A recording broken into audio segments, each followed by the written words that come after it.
X106 memang kamera untuk street photographer yang paling populer dari brand Fujifilm. Tapi harganya yang lumayan tinggi, emang lumayan bikin kita mikir-mikir gitu ya, worth it atau enggak buat dibeli. Walaupun setelah kita coba lumayan worth it juga. Cuman, gua punya solusi setup yang gua rasa lebih murah dan mungkin lebih menarik dibandingkan X106 ini.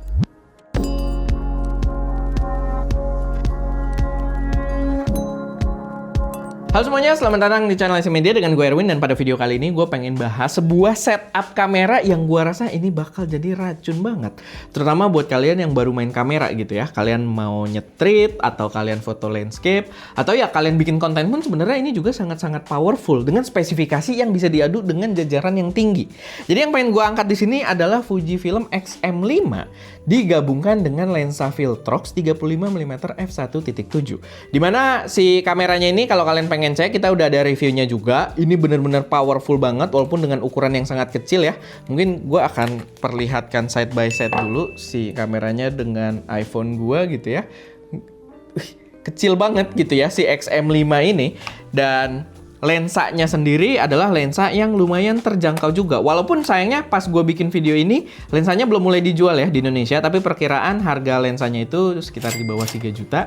Dan kualitasnya pas gue coba, ini bener-bener cakep banget buat dipertimbangkan. Tapi sebelum kita masuk lebih jauh ke pembahasannya, gue pengen ngingetin juga kalau kita ada produk digital yang kalau kalian doyan fotografi, kalian bisa beli preset Lightroom kita yang bisa bikin gambar kalian terlihat lebih epic. Bahkan presetnya juga udah powered by AI juga. Dan kita sempat pakai juga si presetnya ini untuk penggunaan di street photography yang ternyata bisa menghasilkan warna yang cukup menarik juga. Atau kalau kalian pengguna iPhone pengen explore videonya lebih jauh, kita juga ada preset, bukan preset, LUTs profesional untuk iPhone 15 Pro ke atas yang udah pakai Apple Lock.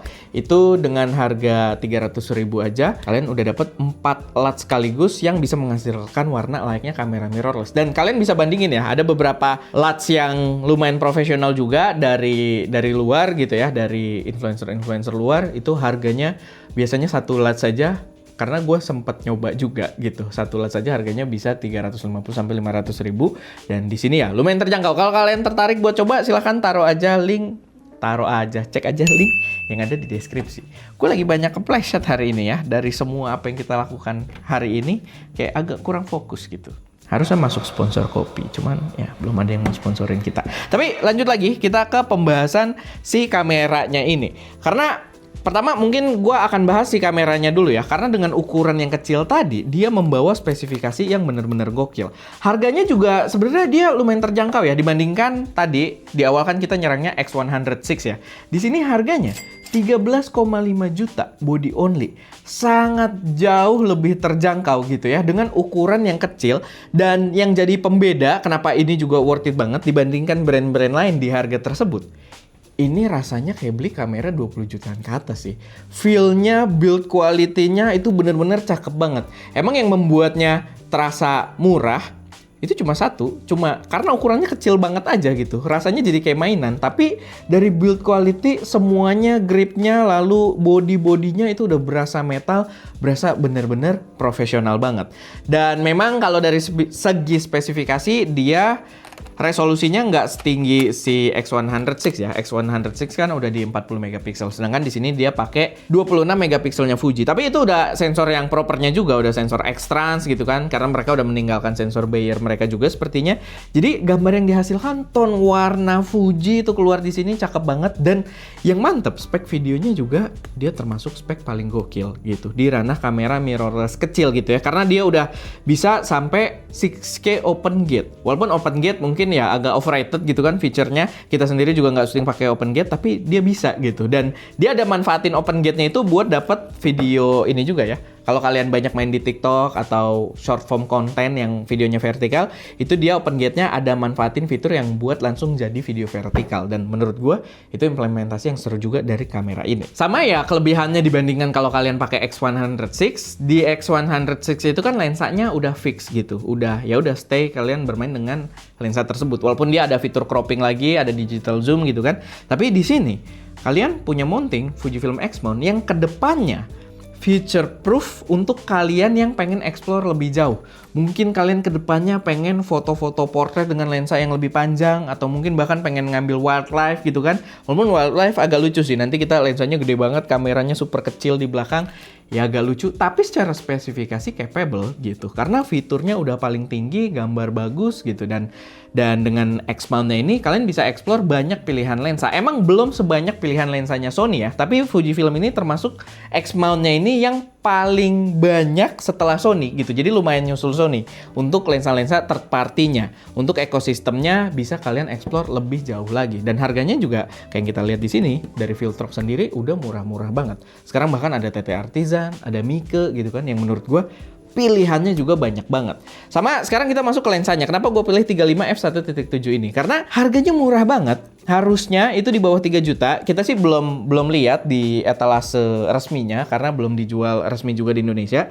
Tapi harusnya mirip sama 5617-nya. Ya kalau kalian lebih demen 56, ada opsi juga 5617 yang ukurannya juga kembaran dengan si 35 ini. Cuman buat kita 35 itu kayak lebih versatile lah, lebih netral gitu. Nggak terlalu jauh, nggak wide juga, walaupun gue nungguin sih kalau ada versi wide yang murahnya kayak gini, di versi Air-nya yang wide, gue rasa itu bakal seru juga. Tapi ya 35 ini menurut gue akan lebih versatile dibandingkan 56-nya. 56 agak spesifik, lebih ke portrait, atau kalian pengen ngambil human interest yang agak lebih dalam gitu kan. Sedangkan kalau 35 itu kalian nggak terlalu jauh, nggak terlalu dekat lah. Jadi kalian bisa bereksperimen lebih jauh soal komposisi dengan lebih versatile. Kualitasnya sendiri juga cakep, dan ini adalah poin yang paling penting. Dengan harga under 3 juta, dulu aja, jadi kan lucu ya, dulu kalau kita bilang kan biasanya barang-barang itu harga dulu sama harga sekarang mahal banget gitu. Sedangkan lensa dulu itu under 3 juta tuh ya kita bisa lihat chromatic aberration-nya parah gitu kan, color shifting-nya parah, dan lain sebagainya lah, autofocus-nya kurang bagus dan lain sebagainya.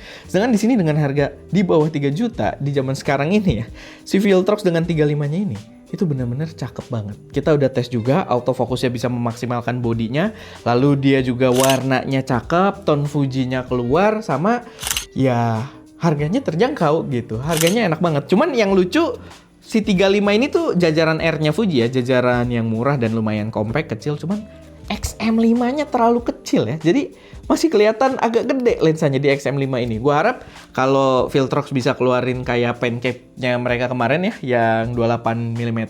Cuman itu buat full frame. Gua rasa bisa kali bikin yang buat APS-C-nya gitu ya, buat Fuji dengan angka yang mungkin lebih menarik. Karena kan harusnya lebih kecil gitu ya si sensornya, jadi nggak butuh ruang gambar yang lebih gede. Kalau bisa mungkin f-nya 3 lah, f3,5. Karena kalau yang kemarin kan yang buat Sony itu f4.5. Kalau kalian belum nonton boleh dicek juga, itu adalah lensa yang seru juga dan harganya cuma sejutaan. Jadi ya worth mention juga. Tapi ya itu, gua rasa setup ini, kalau ini gua membayangkan kalau gua pengguna kamera baru gitu ya, gua akan memilih untuk ngambil XM5 ini body only, lalu gua tambahkan dengan lensa 35 ini yang harganya masih jauh dari angka 20 juta gitu ya. Nggak harus ke X106 kan lumayan jauh ya. Ini harganya masih jauh dari 20 juta. Mungkin yang kalian missing IBIS lah, yang lumayan missing gitu ya. Di sini belum ada IBIS-nya. Tapi digital stabilization-nya termasuk yang terbaik juga di Fujifilm. Karena kita jarang banget pakai digital di Fuji di seri-seri sebelumnya. Sedangkan di sini udah lumayan oke gitu. Kita udah ngetes juga, kalian boleh cek di reviewnya. Tapi dengan setup kayak gini ya udah, kita bisa berkarya. Kalian mau ngonten, kalian mau foto, kalian mau landscape, kalian mau birding juga. Ya birding sih susah pakai 35 sih ya. Tapi buat kalian mulai. Sama IVF-nya yang nggak ada. Oh itu lumayan berasa sih. Itu lumayan berasa buat dibandingkan X106, dia nggak ada IVF-nya gitu ya. Cuman buat kalian mulai-mulai ngonten, hampir semua jenis konten dengan setup ini dulu, kalian lumayan oke. Dan sebenarnya IVF itu lumayan plus minus ya. Gua untuk yang utamanya ngonten ya, mungkin kalau buat birding atau apa ya bakal susah banget nggak ada IVF, tapi utamanya ngonten. Ini kalau kita pakein receiver mic, itu tampangnya jadi kayak kamera normal gitu. Karena dia sekarang flat. Kalau kita pakein receiver mic, jadi kayak kamera yang ada IVF-nya gitu. Jadi nggak kelihatan. Biasanya kalau kita pakai kamera biasa, kita pakein receiver, kamera jadi kelihatan tinggi gitu kan, kayak panjang ke atas. Sedangkan di sini malah jadi kelihatan cakep.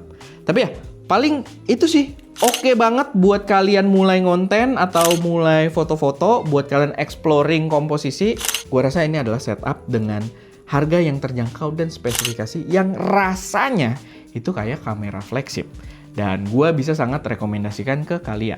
Tadi gue megangnya gini jadi inget ya, baterainya juga dia. Oh tapi nggak, X106 juga baterainya pakai yang lama ya, pakai yang biasa kayak gini gitu. Jadi masih oke. Ini masih sangat-sangat recommended buat kalian pertimbangkan.